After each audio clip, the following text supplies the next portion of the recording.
Do not adjust your set. We are real people in a real bar with a real beverage.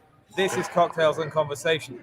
You're really Cheers. here. You're really here. Yes, yeah, I'm here. it is you. It's so good to Unbelievable. You too. I wish I could Cheers. just step through the screen, like go through there and just suddenly end up there. But a few short weeks' time, I will be part of the Three Amigos together. But you guys look fantastic, and it is so great to see you together. That's awesome.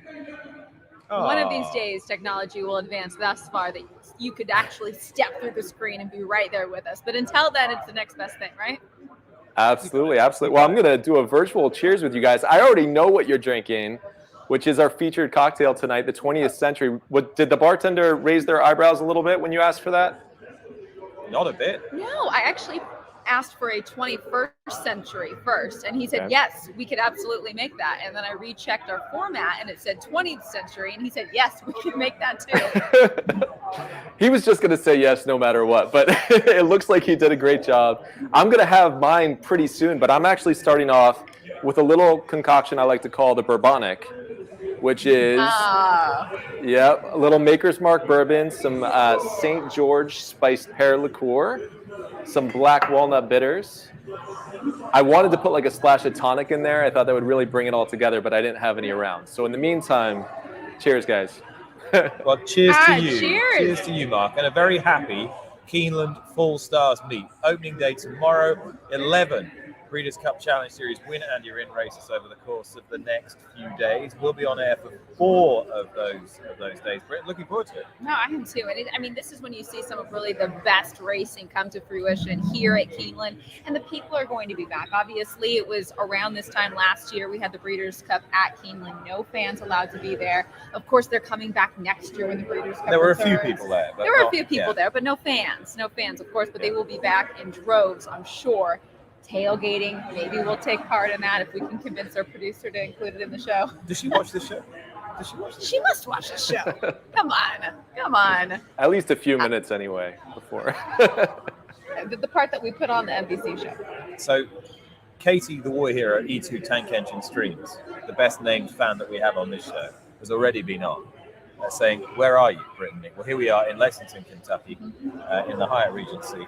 I feel like my earring is clicking, so I'm going to take that out so no one make fun of me for just having one earring on. Maybe it's a new trend, but have we got... It's very 80s, isn't it? Yeah, sure. The denim, the vibe right denim here. and the one big hoop earring. Yes, you're right. I don't know if we've gotten such a strong response from all of the fans in a while in regards to this week's guest. Oh, I can't wait. Yeah, I'm very, very excited.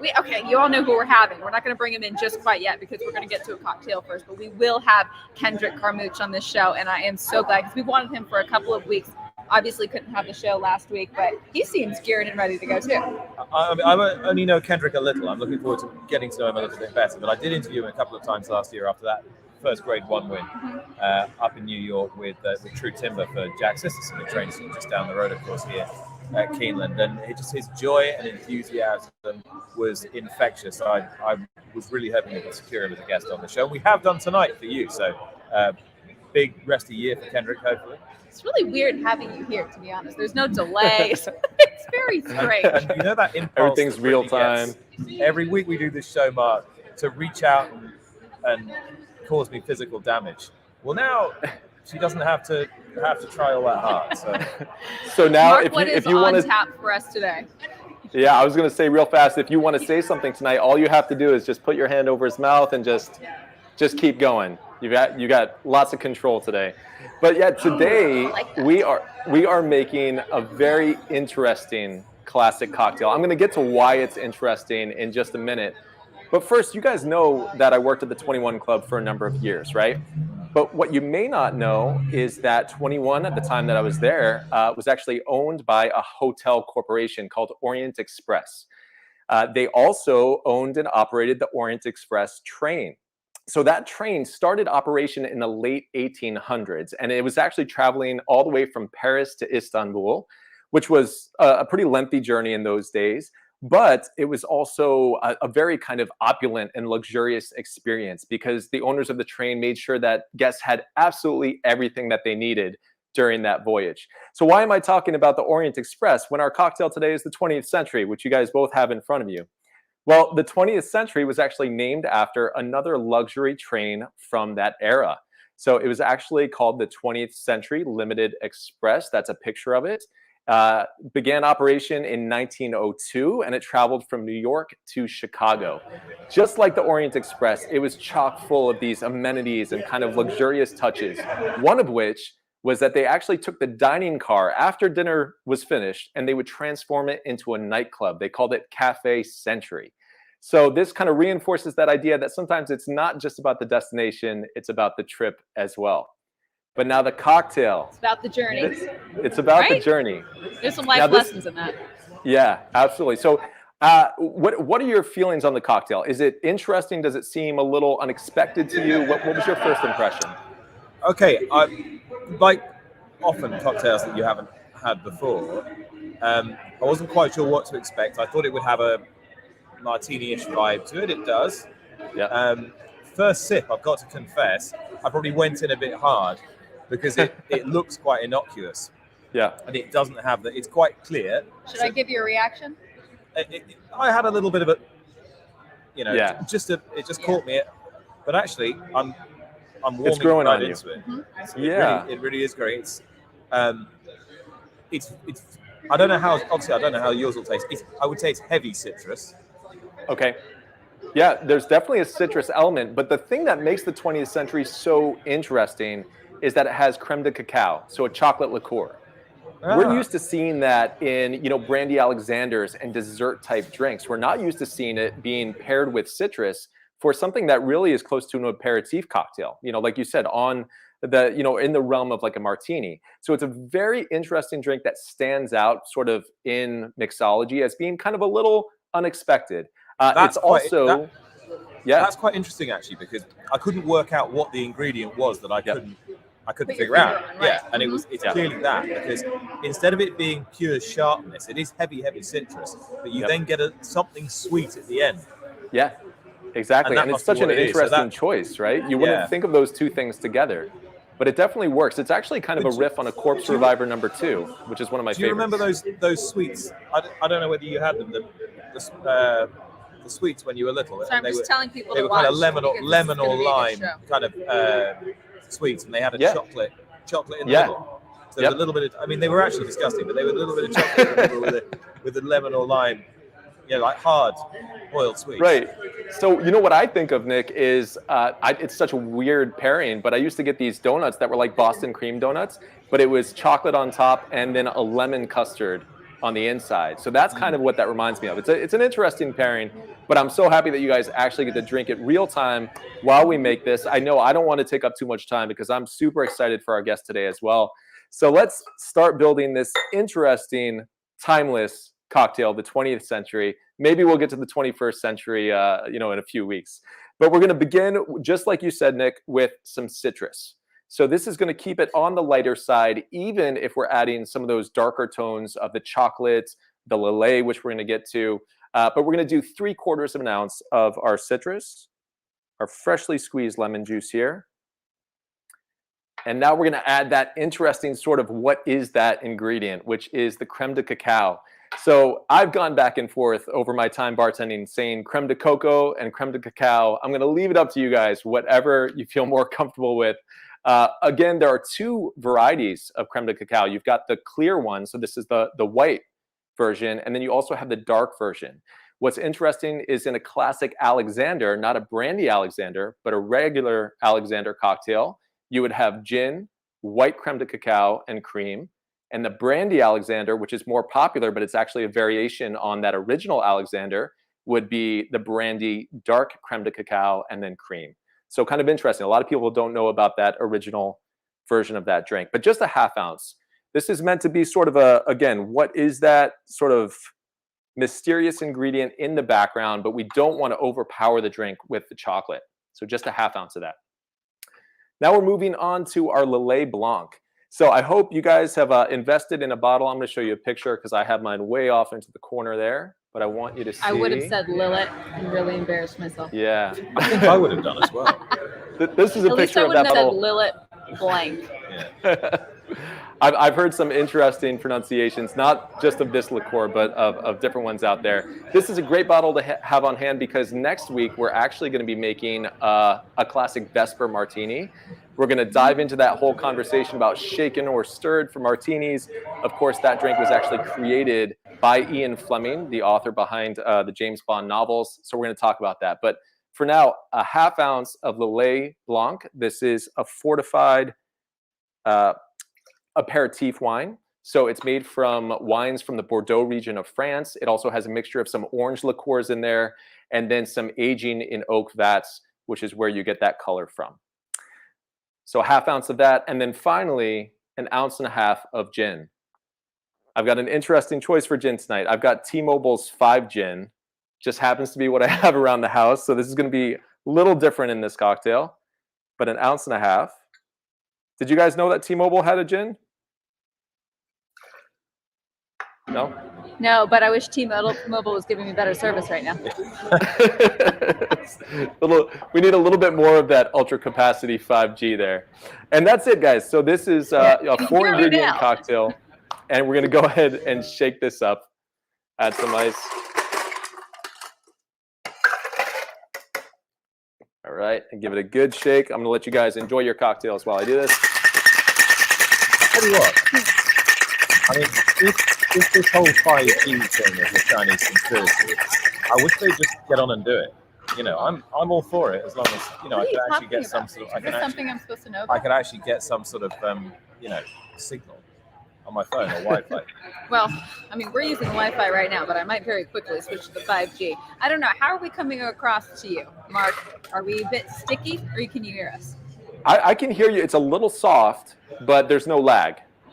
So it seems pretty consistent with the timing. But yeah, but it's just maybe it's on my end, but the volume seems a little low. But this is our 20th century cocktail. Don't worry about that. I believe that, Nick.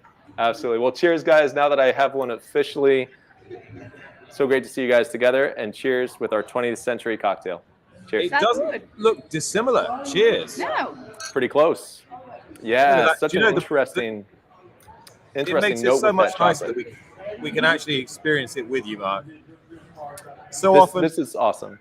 So often I'm simply a voyeur, I feel, on this show, and now I feel like a participant. And that's always what I've craved. Yeah, just wait till San Diego. I'm going to actually make the drinks for you guys, and then that's when it's going to be complete. I cannot wait until we have the San Diego show, Breeders' Cup week, all completely fine-tuned, so then we can share with everybody what we want to do, because no doubt it's going to be a show you will not want to miss. Obviously, we're going to be on site at Del Mar, but some really big guests, some interesting cocktails, all of us back together. So it'll be a lot of fun. But look at all of our viewers right now having chit-chats amongst themselves about the Breeders' Cup, about Kendrick. One of their favorite jockeys is what Katie says. Joan Ludlow says, hi from Michigan. So glad you are back. Katie says, where are we right now? We're at our hotel. Yeah. We're in Hotel Bar in Lexington, Kentucky.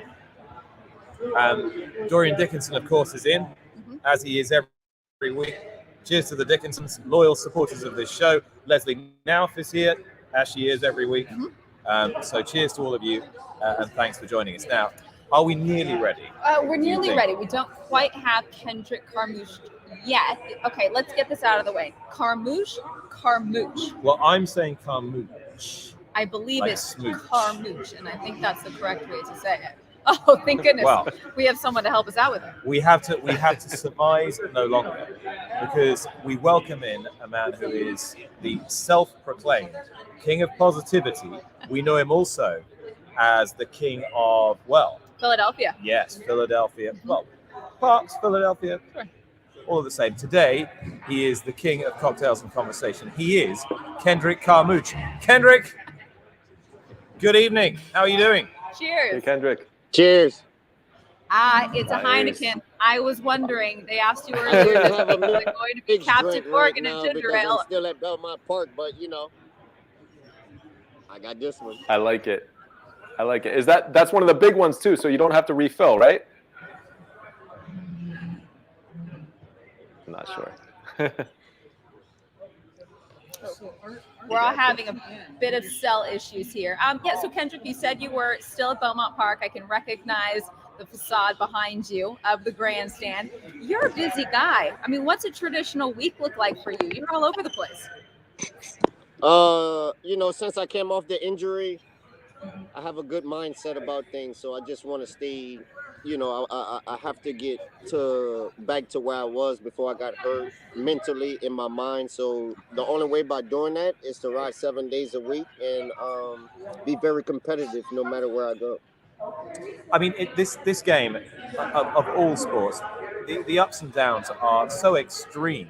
We spoke last year after that first Grade 1 win with True Timber, and I was enjoying it as much as you were because your enthusiasm for what you just done was so infectious. I think kind of spread to everyone. So to go from that incredible high to then having to have a little bit of a rebuild again, it's been a year that must have really sort of put you through the ringer emotionally. Yes and no. In this sport, like you said, it can be an up and down, but it's all up to the person if you're gonna get down on yourself. And I'm not that person. So me being hurt mean I get to spend more time with my family, get to enjoy my beautiful kids. I go to the farm, help my wife, do things like that, because once I get back within 3 weeks of me starting back riding, I'm in a lock mode. I mean, you can't tell me nothing. My wife knows it. My kids know it. I mean, I'm that person.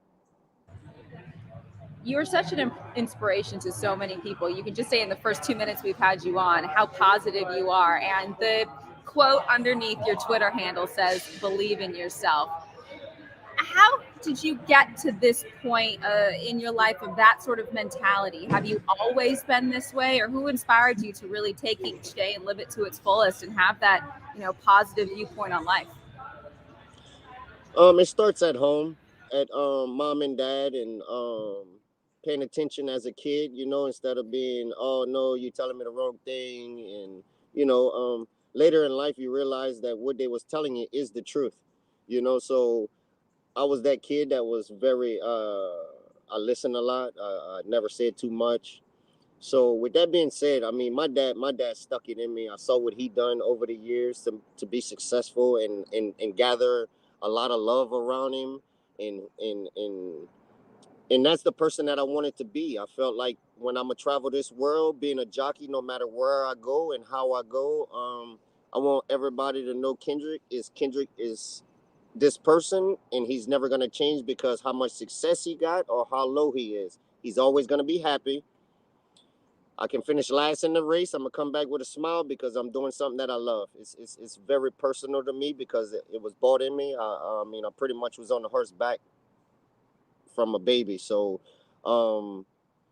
it's very dear to me, these horses, and winning a race every time I go out there and win one.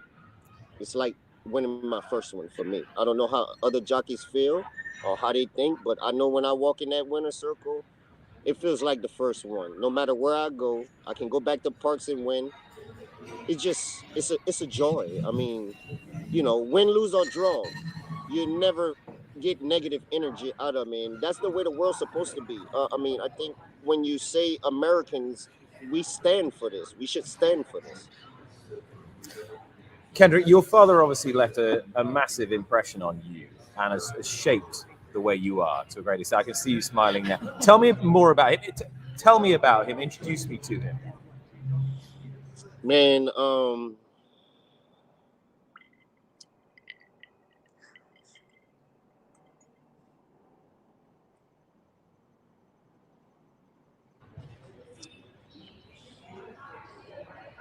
my daddy never had the chance I had.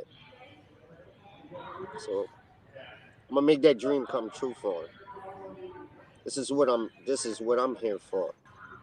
Anything that I can do to make my last name that much better for my nieces and nephews and what my dad and my mom stuck into me. I want to spread it around because they got so much hatred in the world and stuff. I love life. I love people, man. You should be happy all the time. Every time you set your feet down every morning, you got to give thanks to God. And I'm that person. Believing in yourself is very key in this world, because if you don't believe in yourself, you're never going to get to the higher standards of your ability. And that's what I saw in my dad life. Like, you know, if he ever could have get out of Louisiana, maybe he could have been where I'm at, but he didn't. So what that mean is I gotta go full in.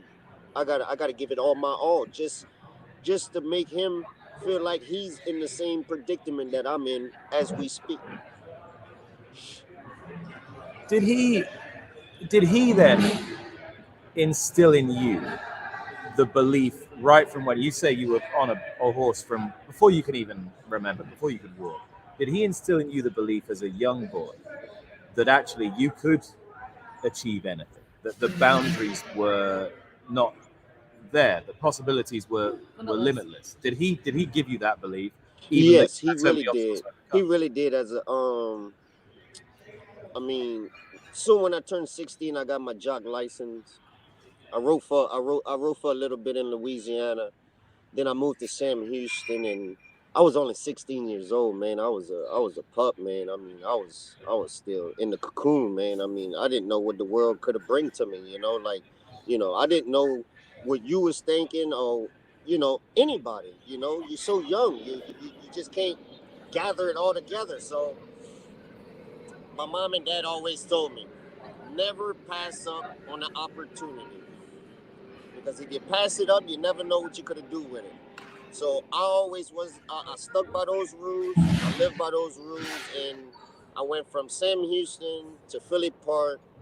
I went from Philly Park to West Virginia, which Charlestown made me the jockey I am today. I know a lot of people might not believe this, but the Bull Ring in West Virginia made me the best jockey that I am today, because it taught me how to be aggressive. It taught me not to be in the hole at certain times, and it taught me how to break out the gate better than anybody in the country. And I live by it. Which Jack Sisterson, who you got your first grade 1 for with True Timber, literally told me earlier today. He said, because I said, Jack, just tell me about that day. And he said, well, I was at Gulfstream Park. I couldn't even be on site with him. And it's his. I said, what does he bring into the barn for you? And he said, one, he's one of the best gate riders out there in the world. And he said, he brings positivity to the barn, and that uplifts everyone around him to a whole nother level. So it's not you just feeling that. It's not just you telling us. It's everyone that you surround yourself with. When you got, you say at 16, when you got that very first win, considering your dad was a jockey, riding, instilling this in you, what was that moment like? You know, my first win was with my cousin first. My dad took off. My mom was my agent. My mom had me and my dad. So my dad wrote for the leading trainer, Keith Bourgeois. So my dad told me, you're gonna ride your cousin horse. So I said, okay, I ride my cousin horse, you know. Why not? So the first time we leave, we go a mile and 70 at the old Evangeline Downs. I remember it like yesterday. My dad break out the gate. We all break out the gate. We going into the first turn. My dad horse breaks down going into the first turn. So I'm last, and I'm like, yo, Dad, what should I do? And he said, just stay on the rail, kid. Be patient. I said, oh, okay, whatever you say. So I'm over there, and I'm just sitting, and I'm like, man, everybody coming off the rail, that's dead. So like, I'm looking at the last horse, and I see this guy riding. I said, I think I can win the race. Just stay here, Kendrick. Don't move. And sure enough, I holler at the last guy, yo, can I get the rail? I got so much horse. He said, don't worry, I'm gonna come off because I don't have no horse. Man, I went so easy. But if y'all saw the picture, I gotta get the picture. I mean, it felt so good. I mean, even when I got home, it felt good. My mom cooked me a yellow cake that night with chocolate and icing, which is really good. Wow. Kendrick, it's so amazing to hear, with as many victories as you've had, to hear you say that it always feels like it's your first one again, which is an amazing statement. Do you think that's something that actually helps you kind of stay grounded, that mentality of not becoming complacent or always kind of pushing? Do you think that's part of your success? Yes, sir. Yes, it is. Because if you complacent, you're never gonna get to the next level.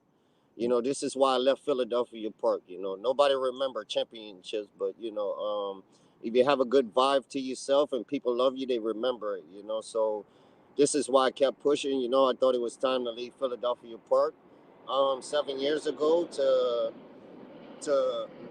make my ability to get better in New York. And I tell you, New York wasn't easy. Riding with the best jockeys in the country, but if you learn your skill and you home in on your skill to ride with these guys and get the horse to ride with these guys, it's that much easier. Kendrick, I wanted to ask you a little bit about Philadelphia Park, or Parks as it is now. Parks. Was it Parks? Parks. Was it hard? You trying to say it like that is hysterical. You have to school me. This is going to be an education for me now. Nick, I love the way you say it, Nick. You know, everybody say it a different way. You know, I heard y'all talking about my last name. You know, listen. It is. I'm right though, right? I'm not trying to keep you off my last name or whatever. I love it, whatever way y'all say it, because you know what? You don't mean any certain way about it. You just trying to make it right. It's How do you say it? It's called mooch, isn't it? Yeah, mooch, like smooch. Mooch. Yeah. Hey, you say it pretty good though, Nick. You're good, my brother. So back to Parks. How hard was it to leave there? Because you were, kind of the king of the place. And I've been there just the once. And the one thing that struck me, even though they raced a lot and you might think it's just race after race after race, was what a sort of family feel it was there, and how the fans at Parks were so connected to the horsemen, to the jockeys, to the community. So was it hard to leave in that respect, or did you just think I need to spread my wings? I was at a point where I wasn't learning anymore, to be honest. I had to up my game to leave. I was winning races, but it wasn't. It was joy. Like every time I go to the winning circle, but it was like I need somebody to make it tougher on me. You know, I need more competition. This is too easy for me. You know, I need to go to the next step. And I went through a lot of agents to get me to where I'm at, because nobody want to come to the Big Apple with a jock that ain't got no business. Okay, it's just, they want a made jock. Well, I'm a made person. That's the way I'm looking at it. We all are. Why you can't push the person to be better? That's where I was at in my career. So I wondered that. Go ahead. No, so I wonder, because obviously your father, a big influence on your life, but what other riders, you say, challenged you, helped get you to that next level? Oh man, I tell you what, I rode with some OGs back in the day, man. I mean, I was the youngest kid in the jocks room at Philly Park. They had Tony Black, they had Madrigal, I mean, they had Stu Elliott, they had, I can go down the list. I mean, when I came around, it was still Edgar Prado days, Mario Pino, Omar Klinger. They had all these guys that was all older whenever I was around. So I learned a whole lot from the older riders. You know, now this age around, they all young. You can't learn nothing from them because they don't want to teach you, because they don't want you better than them. It's messed up now. I'm being so honest. I'm the only one to ever teach anything around the jocks room. Maybe one every blue moon, another jockey be like, don't do this. But I'm always willing to teach, because they taught me. The older riders taught me. But they told me, instead of me telling you, you need to watch more. And that's what my dad always told me. If you watch and listen more, you're going to learn more. Don't open your mouth. And that's why I made it so far, to be honest. I'm a hard worker, as y'all can see that. I love working. I love riding. You can't stop me from riding. My agent keep trying to give me a day off on Wednesday. I said, I'm gonna tell you when I'm gonna need a day off. That sentiment can be rolled over into so Yeah. many different jobs and careers. You know, work hard, listen more, be willing to learn. And know You when gotta to be take willing to learn. You gotta be willing to off. learn. Yeah. And know when to take your Anybody foot can off the teach you gas at and give yourself a anything break. at any time. Anybody can teach you anything. You never stop learning until you're dead. I hate to say it that way, but it's the truth. Mm-hmm. No, I agree. And this is a beautiful comment by somebody watching right now. Yeah, I believe he's caught lightning in a jar, and it is the space between your ears. The world is a better place for it. I'll be rooting for you when the gate opens at the track and in life. Yes. Well done, King Nice. Q. Beautifully said. Our viewers here on Cocktails and Conversation can sometimes, in fact, always put things more eloquently and beautifully than we can. I was just struck by something you said there. I know many true words spoken in jest and all that. Is it more cutthroat now? Is it more ruthless? Do you find that jockeys don't put an arm around the younger guys and show them the way like they did for you? From what I can see and what I've been through in the last 21 years of my career and what people done to help me get where I'm at, it's not like that anymore. It's a shame, to be honest. You can have way better jocks. Not just in New York. You can have jocks everywhere that's doing good, you know. I mean, just that much. When I go to Philly every Monday or Tuesday, I find me 2 or 3 riders that I want to teach and tell them, like, this is not the right way how to ride a race. You got to look at the dynamics of it. You know, I'm always willing to teach because you never can beat the teacher. I just want you to know that it just works that way, right? I mean, that's the way life is. You can teach how much you want, but they can't beat you. Kendrick, I'm I'm curious, kind of. I never could have beat my dad. Not one time I wrote with him. I You never did? beat my dad. Never. Not even in the morning. I love that. So with that being said, it's the same thing in the afternoon. You can teach them whatever you want, but they got to put it in their hands and their mind to do it. Yeah. Kendrick, Mark, I was just going to ask, it's interesting. You were talking about basically the easiest win that you ever had when you were telling us before. What do you think would be the most challenging race you've ever had? What was the one? I mean, I can tell already that you're always optimistic, but what's the one that you can remember where you thought in the middle of the race, how am I going to do this? I tell you, you know what made my career really like kind of blow up and like people realize that, you know, it's the first time I ever wrote the West Virginia Derby Classic for Researcher, for Jeff Ronco. I never forget that. Never. I had just moved my tack. I was still riding day and night, Delaware, Charlestown. I rode day and night for 5 years. 5 years, day and night. Right? So Kendrick, how many races would that be? Put that into perspective. Day and night, how many races would you ride? 7 races in Delaware, and I was riding 6 races in Charlestown every night. So, you know, it's hard. Not eating, drinking water, peanuts, it all go together. But to get back what you said, I rode a horse named Researcher for Jeff Ronco.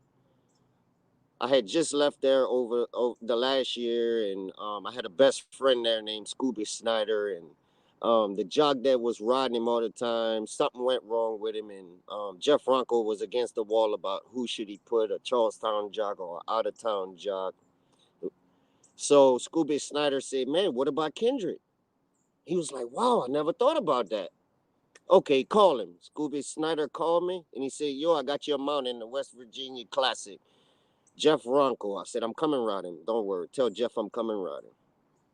I never forget. I was so nervous that night. I was so nervous.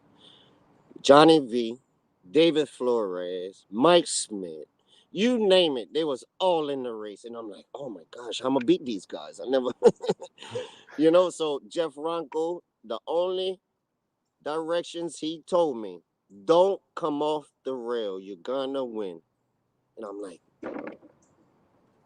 okay, sit on the rail, Kendrick.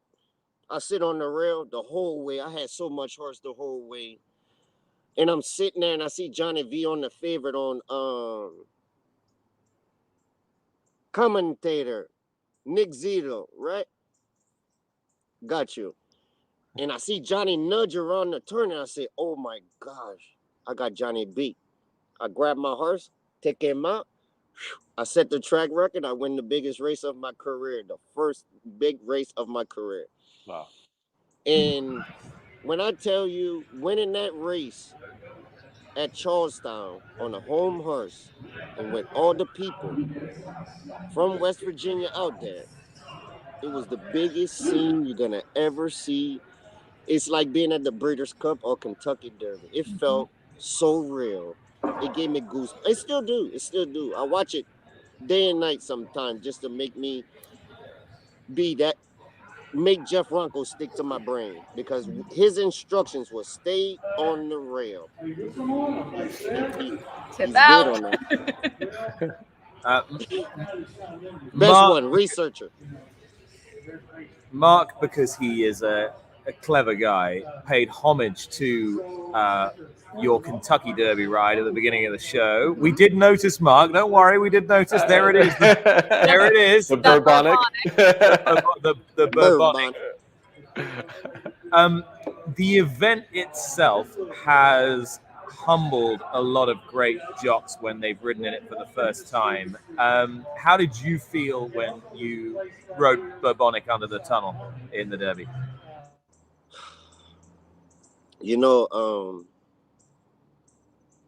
just getting there. Cajun boy from Louisiana, from the country. You know, you can dream it. You can work hard at it, but sometimes you can't put your hands around it to be there to do it. You know, it's just part of the game. It's the up and downs of the game. But when I made it there, I mean, the only thing I could have think of is my dad, my family, my nieces, my nephews, my wife, my kids, my in-laws, all the fans that I have around the world that I travel to different tracks to win races, and so much joy out of those people. I can really feel, honestly, because I'm a godly person, I can really feel the love that came from all around the world. All around the world. I felt it that day. And seeing my dad and my mom when I walked through that tunnel, and my brothers and sisters, speechless, speechless. It'll make your eyes stay up at night and just look at the ceiling. That's how good it felt. You just gotta keep thanking him because you want to go back there. It's that emotional. You seem to embrace every moment to its fullest, but you talking about that, it seemed like it was more for your family and your friends. Why is that? Just because a lot of people put a lot of time into me, you know, not not personally, but in their prayers. They want to see me do good because they know the road that I took to get where I'm at to do good. It means a lot. It really do means a lot for those people. Like I'm probably made their year than made my day, you know, and that means more to me than anything because like I'm always willing to make people happy, man. I'm that person, man. I mean, why not, right? Why not is right, right? Kendrick, you're known for your talented rides. You're known for your personality, but especially as of late, you have become an advocate for diversity. And you even said, I think I'm rewriting history. I think this is what I'm here for. I just wanted to get your take on kind of being thrust into the spotlight in such a way. And also, how do you feel the industry has progressed? Has it? And how far do we have to come? You know, in my mind, I never thought of it as anything different besides horse racing and work hard and make it to the top. You know, our industry right now is really blowing up. I mean, I'm s- I'm so glad to see after the pandemic how good each racetrack doing, the handle on things. I think they need to be more uh publicity for jockeys, for horses care, the whole 9 yards. Not saying that they're not doing it, but it need to do more at this point, because our game is blooming. So we need to we need to get out there. We need to do the best that we can right now, because it's so good right now. It's unbelievable. It never been like this for a long time. This is the time to strike. I mean, we all have to come together and do what we're doing right now and speak about it and show the passion and the love towards these horses that make us a living, and the jobs that we have at the track for these grooms and hot walkers and so forth. I mean, it all starts on the backside. We yes, we go out there in the morning and work, but the picture comes from them. We just got to put the frame on it in the winner's circle. That's the best way to put it. Okay, there you go. Oh, so beautifully said. So beautifully put. So beautifully put. Because so much. Do you feel that as an industry, as a sport, whichever way you want to look at it, do you feel that we are getting better at recognizing the endeavors of the people who work the hardest? I mean, you've just touched upon it. The people. Yes, sir. Yes, sir. I really do. Do think so. I think you see it more now than any time now, because it's well needed, because those people on the backside, they come from all different countries, all different races on the backside. We all come together to work for the horse, for the owner, for the trainer. They're being well appreciated right now. I mean, listen, these people deserve just as much credit as me walking in the winner's circle on their back every single day, you know. And not every single day I go to the winner's circle, but I'm a winner no matter what. That's the way I look at it in my eyes. My mom taught me that. I live by it. I'm a winner. Once you become that, you can achieve, you can believe, and you can love life better. You're here to that. Yeah, cheers to that. I was really interested by what you were saying about the moment that we're in at present, that we have to seize this moment if we want to make a difference, if we want to make the sport more accessible, more diverse. Do you feel that there's a window, and that if we don't take the opportunity now, the opportunity may fade again? Yes, I really do think so, because they got people that don't care for what we do in our sport. You know, I'm not gonna mention names, but you know, we got to keep them on the back burner. You know, to be honest, you know, those are the people that we need to put in the barbecue pit and forget about. But we got to move forward. We got to move forward. We have to move forward. Our industry is growing. You know, the pandemic hurt us. It hurt a lot of people, but it made our sport better. It made more people come to the sport, bet more money, more people enjoying our sport. A lot of people didn't know about it. We got to keep pushing. I hope all these general managers of every racetrack see that and want to push more for more publicity. Get the trainer talking, get the owner talking, let the groom talk, let the hot walker speak how she feel going around the chaperone for 20 minutes to cool a horse out. I mean, they need this. I mean, they need to know this. What ambassador Kendrick is, right? Just put that right out there into the general public who don't really know how many physical hands touch a horse and get them into that starting gate from the day they're born, even prior to the day they're born, into the starting gate. There are just so many people that make this sport possible, and it employs so many people. So I couldn't agree with you more. You've touched a lot on your family, your wife, and I'm your really two sorry kids. I left out the breeders and the people that get these horses to these races, because let me tell you one thing. When I was 12 years old, I worked in a stud farm and dealt with babies and all of that stuff. So I know what they do. That ain't easy. That is not easy. So I take my hat off to them to get those pretty babies, them well-bred horses over here. And that sounds like a martini coming. I hope so. You know, I'm getting to the end of this one. I need another one. It wasn't me this time. I already got mine coming. Don't worry. It's a lot to be said about everybody in this industry that does things to prep to make us jockeys winners, and jockeys in general, that we make them all winners. You know, I had a horse I went on last week for Mike Maselli. She was crazy in the paddock, rearing up, ducking from me. I say, here, take my whip. The groom said, Kendrick, let me make a round. I said, okay. I pet her. I hugged her where she can feel the heart rate, because you got to bring the horse heart rate down. Pet her, rubbed her. She calmed down. Soon when she calmed down, she let me jump on her. You know what's the next step when I jump on? I went right to the winner's circle. It's all about trusting the animal and letting the horse trust you. It's with any animal, you know. And I had the Brian Pedroza, and I forgot his wife's name. I'm sorry, Ashley. They broke the baby, and the first thing they text me was, Kendrick, if anybody was gonna get on that horse and make that horse relax to get to the races, it was you. I'm just so proud you did, because that's our first baby. We pin hooked and sold, and it went in New York. Now, how you beat that? That make me feel that make me feel 1,000% better.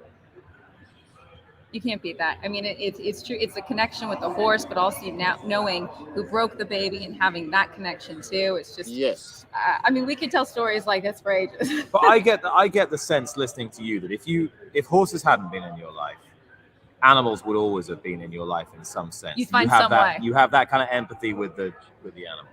It's the love of them, man. They all have different personalities.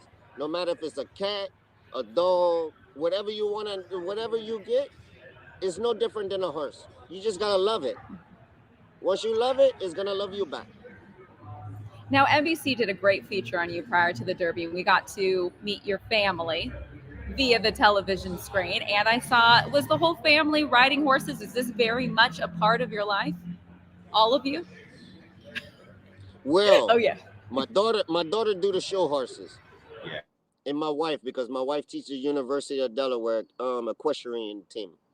But my son don't mess with no horses. He'll ride them if I'm out there, but he like physical sport. He tiny like me, but he wanna play football, lacrosse. You know, he's that kid. You know, horses don't get it for him right now until he fall off the first one and know that. Oh, okay, Daddy, that's physical. I'm okay with that. That's what'll get him hooked. If I fell off, I wouldn't jump back on. Kendrick, is he one of these infuriatingly talented people who, if he did want to be a jockey, could probably do it like that?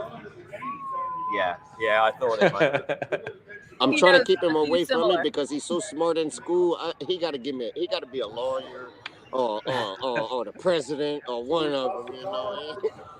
He's so smart. I just want to keep it, I'm not going to say keep him away from the sport, but whatever they're going to want to do in life is fine with me. But for a jockey, I wouldn't want him to do it. I would rather him do something else in the sport, because it's just so tough on jockeys, and you might not have the mental stage that your daddy had, so it's a medium well.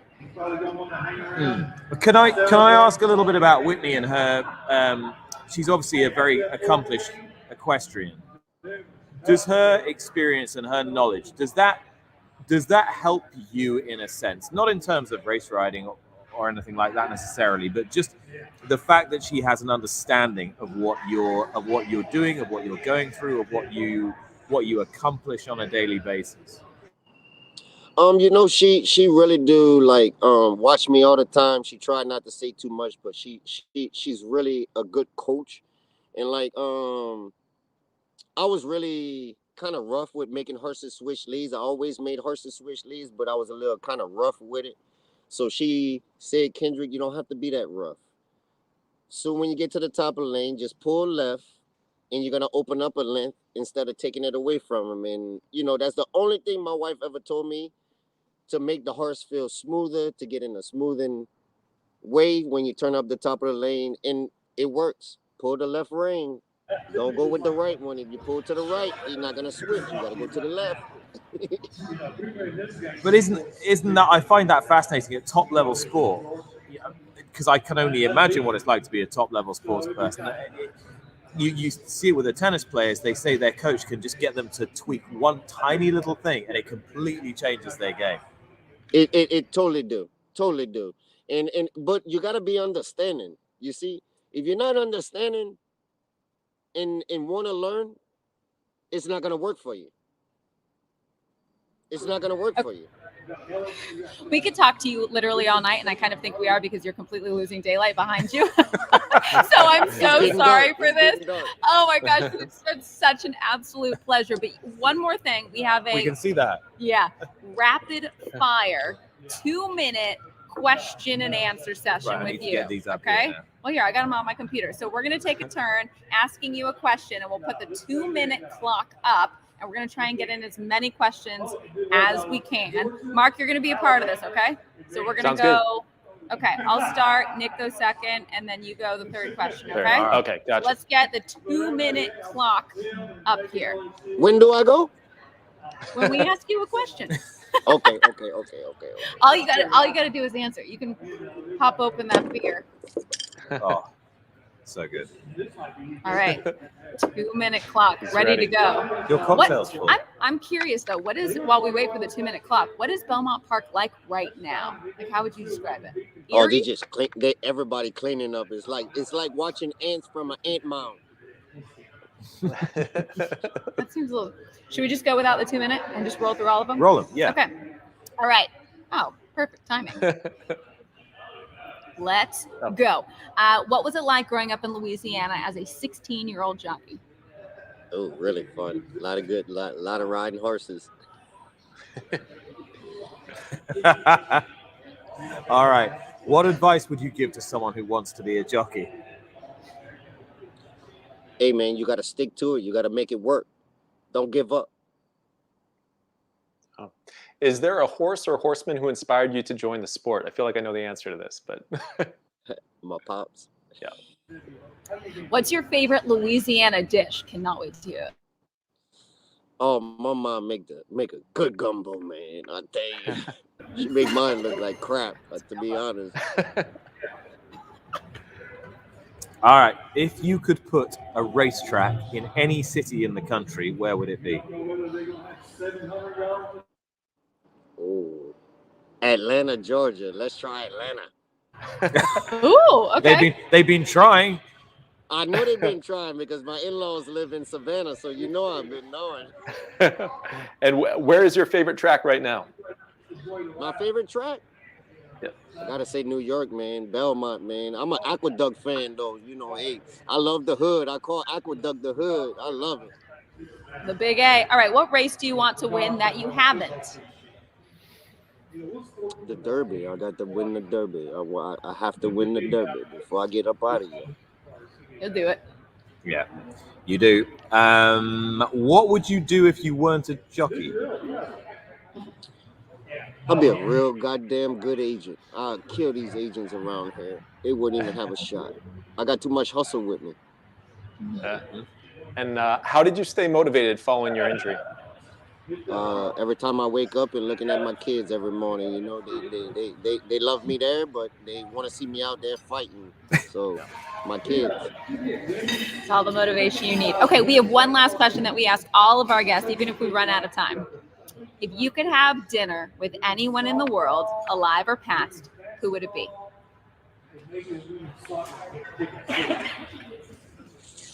Alive or past? I tell you, I'm 37 years old. I would I had two people that push me every day of my life. I would love to have a dinner with my grandfather and a man named Jeff Ratner. I would really love to have that dinner with him and let him see what I got. I love that. Tell us a little bit about, because we are at the end of our show, I'd love to know why they would be here too. What sort of connection did you have both with your grandfather and with him? My grandfather he was A1, man. He was A1. He was such a good guy. He was everything my daddy was.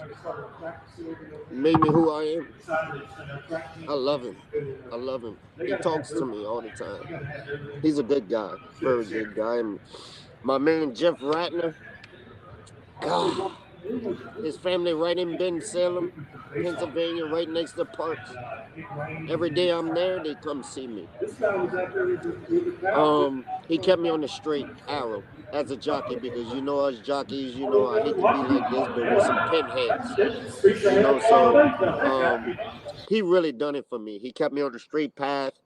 He kept me when I made mistakes and get taken down. He told me I should have done this or done that to correct that. You know, point the horse to the wire instead of drifting out, and you can make yourself a faster winner because you're losing ground.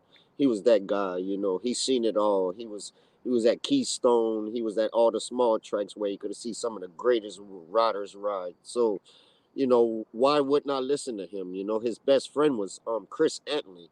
I mean, this guy here. I mean, whew, he was amazing. Kendrick, you've had some special people in your life, but you are an incredibly special human being yourself. Thank Cannot you. I thank really you appreciate enough. it. No, really can't. This has been hands down, and I'm not just saying this, one of my favorite shows. I'm so glad that we got to know you a little bit better. Sorry I'm crying, but I'm a very emotional person because that's who I am. You know, I'm a happy-go-lucky person, but sometimes you, as a grown man, we have to cry to let people understand how we feel in life because they don't see too many men cry. They only see women cry, and that's not the right thing to do in life. Never apologize for that. Never.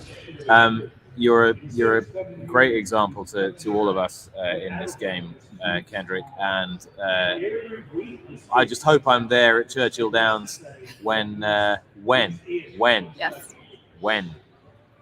you bring it home. Nick, I tell you When what, you Nick, bring you don't home have to those be there, roses. Nick. You can come find me. I'm gonna be wherever the party at because I'm from Florida. Don't forget, I'm Cajun. You know, we don't stop till the sun go down. And sometimes when the sun come up, we still in it. And that's another one. I mean, how much time, Britt? How much time have you spent in Louisiana? Very little, but I will say, Kendrick, when my dad went for the very first time, he held a little gator. It was the best time he has ever had. Yeah, no, I know. But ear to ear smile. He's never been happier than when he was in New Orleans. Right. Well, there you go. You know, hey, you know, you got to go back over there just to feel that joy your dad felt. That's a plus. Mm-hmm. Well, hey, keep on smiling. Keep that positivity soaring. It's contagious. It's infectious. We love all of it, and keep on this riding high that you're on because we love watching you win. I will do, and I thank y'all for having me on the show. I really appreciate it. You know, anytime y'all want me, I would love to talk. I'm all about horse racing. I'm all about making the industry better. I think we all need to come together as trainers, jockeys, owners, producers, and come to make the game better. We have to. If we're gonna keep it going, we have to all come together as human beings and all decide on one thing all together and make it right. I really do think about that, and I think that's something we need to go forward on and make our sport better. I think we should be, if not on side of basketball and football, we should be on top of it because we got the roughest industry in the world for jockeys and the most risk out there. Hey, it's very easy to drink to that. Yep. The light is fading at Belmont Park, but your star is shining as brightly as ever, Kendrick, and it's been an absolute pleasure to have you on. Thank you so much. Thank you very much for your wit and your wisdom, and for your sublime talent. All the very best. Thank you. Thank Cheers. you very much. Y'all have a good night. Cheers, I hope Kendrick. whoever watching, my fans around the world, just want to say thank y'all. We back at it. You know, we in the mud, baby. They got to stay in the fight. You know, 7 days a week. I'm always hustling. I'm there for y'all. Thanks for the prayers. I got back in 3 months that I thought I would, and I'm just joy to be back in the winner's circle. You know, God is good. It's so good to have you back in the winter. So, Kendrick, thank you so much. We'll see you soon, okay? Yep. God bless y'all. Cheers, Kendrick. Take care. You got to look at his Twitter profile photo because it literally is him just like doused in mud. I don't know if it was from Bourbonic or where, because Bourbonic did come from dead last in the wood. But so I've been here. Yeah. I've just Mark. I flew in last night to Lexington, and we had a nice dinner last night with a few of the guys that work on the show, and but we were a bit taut, pent up. There was a lot of just sort of you know, travel tension. I say Yeah. we, mainly Whitney. But you listen to somebody like Kendrick Carmouche, and you think, yeah, he's just got the right attitude. He's got the right vibe. He's just got the right way of looking at the world. Yeah. If we all looked at the world the way that he expressed it there, The world would probably be a better place. I actually feel like my night's going to be more enjoyable having listened to Kendrick for an hour. Yeah.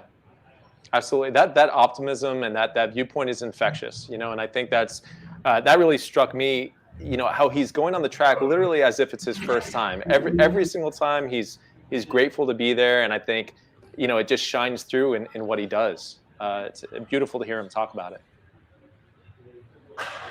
Can't say any more about how lovely that episode was. But you have an extra shot for us, do you not, Mark? I do. Yeah. Well, you guys know that we got the Keeneland Turf Mile coming up this weekend, and I know our viewers, they're horse racing super knows fans. more about horse racing than we do. It's a fact. That is not true. Right. And don't put that to the test.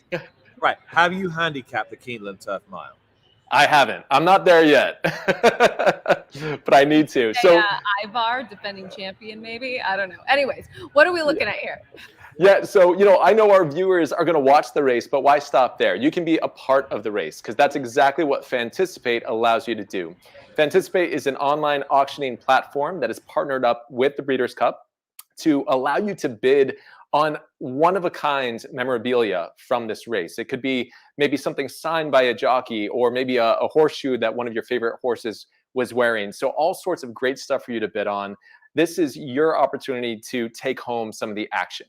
So you want to go to www.fanticipate.com/Breeders' Cup. It's very easy. Set up a profile, and before you know it, you could be taking home a part of this race, not just watching it on TV. Wow. I'm more struck by Mark and his ability to go through those promos and everything, and I'm just going to be out of a job soon. Well, I mean, it was fairly clear after week 3 that But now we've got him doing promos, and he's asking like much better questions than you and I are. No, I'm not. True. All true. And yeah, but I mean, it's been great to be on your show, Mark.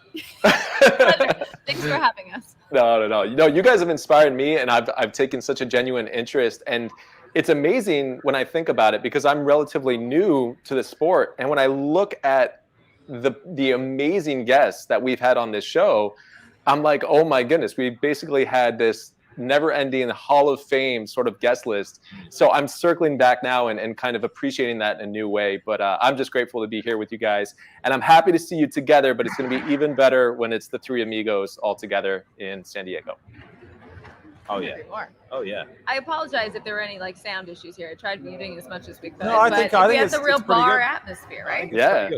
And I want to say thanks to everybody who's tuned in tonight. I know we've been kind of messing you around with the times, but as you can appreciate, we've been traveling a lot. We've been, you know, as we've exited the COVID chrysalis, we've attempted as best we can to do the show whilst we've been traveling and working and whatever. So I realize it's not been quite as straightforward as it was last year, where we could do same time, same place every week. But thanks so much for staying with us, and we're rolling along up until Breeders' Cup. Yes, Wednesday the 20th, October 20th would be our next show, because there is a Breeders' Cup show on Wednesday the 13th for Eastern Time as adjustment. So Wednesday the 20th would be our next show. So yeah, Brittany's actually got her e-calendar up on the screen at the moment, so I can tell you that on Saturday the 16th she's hanging at Julie's house from 9 o'clock. She's got a women's haircut at 4:30 p.m. on Tuesday the 19th. I mean, I'm glad it's a women's haircut as opposed to any other kind of haircut. The Shining, possibly 11 p.m. on Saturday the 23rd. It's a very good movie, but I mean, do you have to roster it in your? I mean, yes. I realize you're a little OCD, but I like scheduling things, you know, because then I can say, hey, I'm not free. I'm sorry. I've got The Shining to go see. And Stephen Wardle says Brittany would drink you guys under the table. Well, Stephen, the point is this. I mean, she would, because the drink's still full. This is the trick. She pretends to have a. And yours truly here. I mean, that's quite strong. This was fun. Yeah. I'm so glad that we're back together. Cannot wait for, like you said, the three amigos, the three musketeers, Del Mar to be back together. It's almost made you want to do a third series, hasn't it? Almost. Putting that out Take there. us out? Should we just say goodbye? Yeah. Have I pushed it too far now? No, it's okay. Okay, Mark. Love you, bud. We'll see you soon. Love you too, guys. Thank you very much for watching. We will be back again. 2 weeks' time. But See we'll you roll then. out with Bourbonic's win in the Wood Memorial. Yes. Go Kendrick. In 4. The field is at the top of the stretch in the Wood Memorial. Here's Wayburn. Here's Dynamic One on the outside. Brooklyn Strong is down at the rail, and Crowded Trade is coming on now as they come for the 8th pole. It is Dynamic One. Here's Crowded Trade on the outside. Wayburn continues to battle down at the rail, and it's a 16th of the finish. And here's Bourbonic, who was last, making a late run out in the middle of the track. It is Dynamic One and Bourbonic. Dynamic One and Bourbonic, a photo finish. Bourbonic got there under Kendrick Carmouche. Kendrick Carmouche thinks he got there, and it's a major upset in this 2021 Wood Memorial.